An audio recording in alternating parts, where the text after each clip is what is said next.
This is Red Carpet Fly's News on the Fly, bringing you unique and interesting entertainment, celebrity, and luxury news. Before we get started, you know what to do. Like, follow, and subscribe to Red Carpet Fly, and hit that notification bell so you don't miss a single News on the Fly episode. I hope everyone had a happy and safe Halloween. Did you guys turn up this weekend for the holiday? This past weekend was tame for Halloween here in Hollywood, but actually on the day of Halloween, 2 guys got stabbed here in Hollywood while enjoying Halloween festivities. I'm telling you guys, you gotta be safe when you go out into these streets because people are crazy.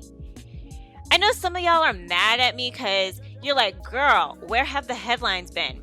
Well, if you follow me on my socials, then you know that this past weekend, starting on Friday, I had a total of 3 red carpet events to cover. I had to cut one of them out because the events were back to back and they weren't close. Anyway, it's really hard to get a podcast out while I'm doing red carpet stuff and editing because my nights tend to run really long. Anyway, I have some good stuff to talk about tonight, so let's get into these headlines.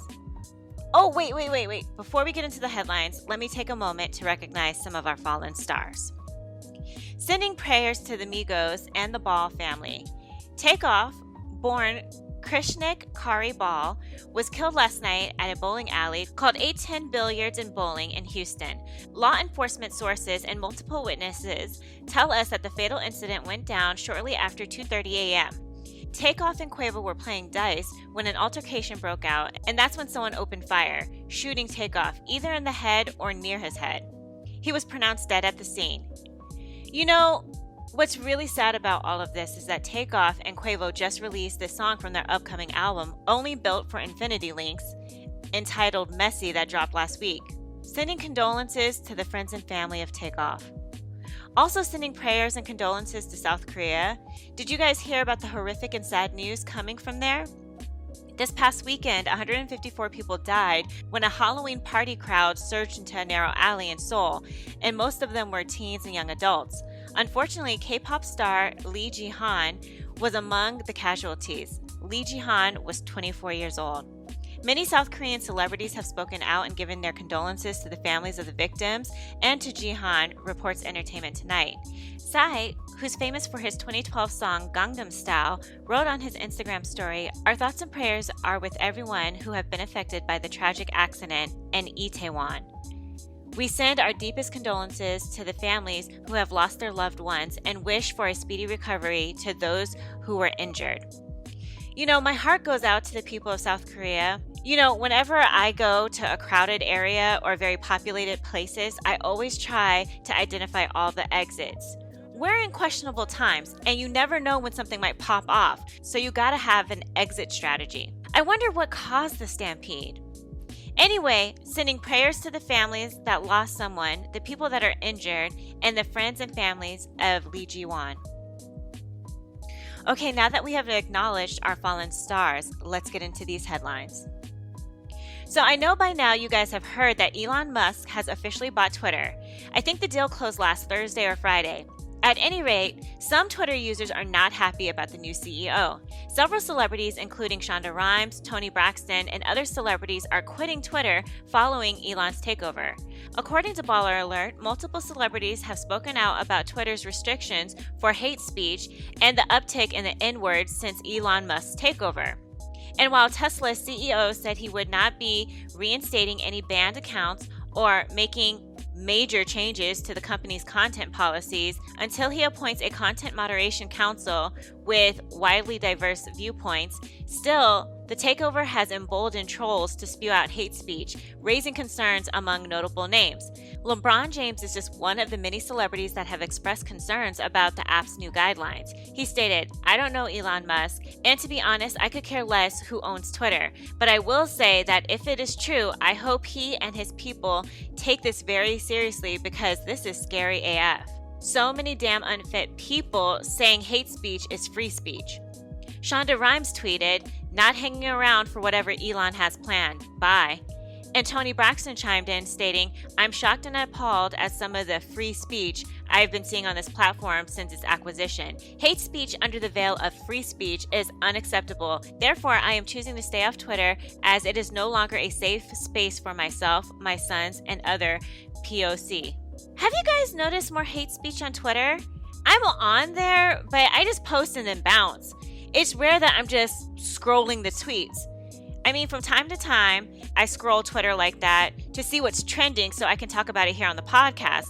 But I don't be chilling on Twitter like that, so I haven't noticed the uptick in hate speech. But are you guys surprised? We all know that Elon is besties with Kanye and Trump, and we already know that they don't have a problem spewing hate speech. Are you guys going to leave Twitter?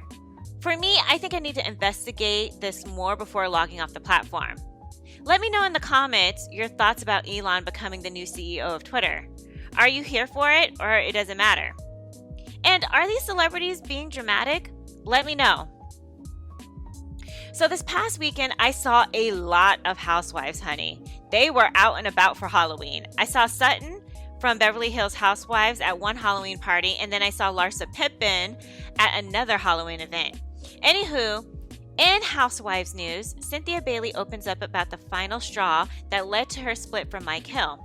During an appearance on Tamra Judge and Teddy Mellencamp Arroyave's Two Teas in a Pod podcast, the Real Housewives of Atlanta alum revealed the final straw before the pair's breakup, reports Love B. Scott. Cynthia states, I felt like we weren't friends anymore. I felt like it was just going towards we're just not going to be friends anymore if I didn't pump the brakes. She continued, this is not my first rodeo. I think friendship just has to be there in the marriage. Like, love is great, but friendship has to be there. I truly want to be with my best friend. I do have good days and bad days.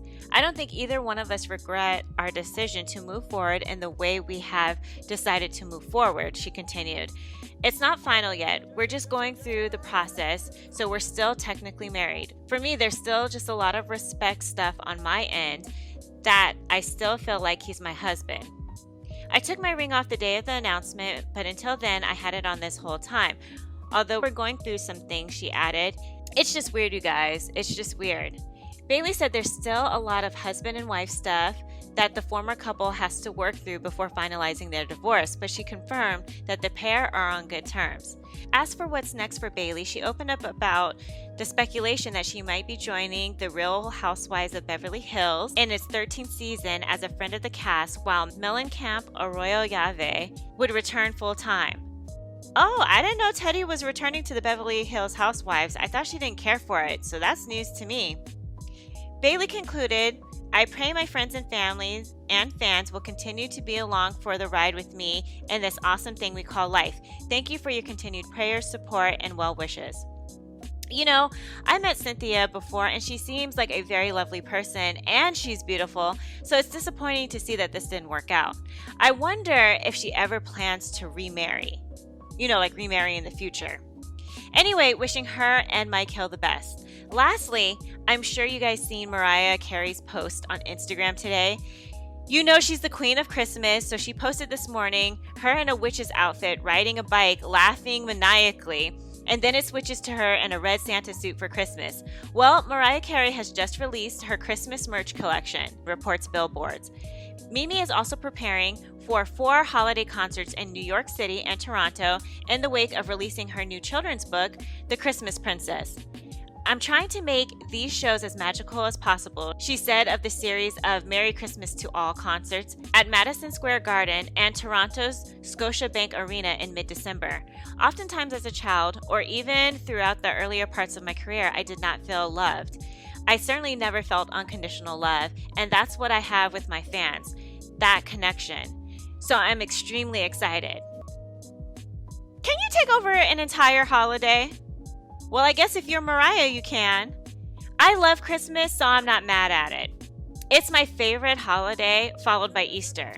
What's your favorite holiday? Comment below and let me know. Are y'all ready for the holiday season? I've been trying to find a good detox drink or shake that I can take after Thanksgiving because that food puts pounds on you, okay? Anyway, that's it for today, guys. If you'd like to receive text notifications of when I post News on the Fly episodes or my celebrity red carpet interviews, please send a text to 917-502-4379 and say, I want to get fly text. Once subscribed, you will start receiving text messages regarding a News on the Fly episode or celebrity interviews.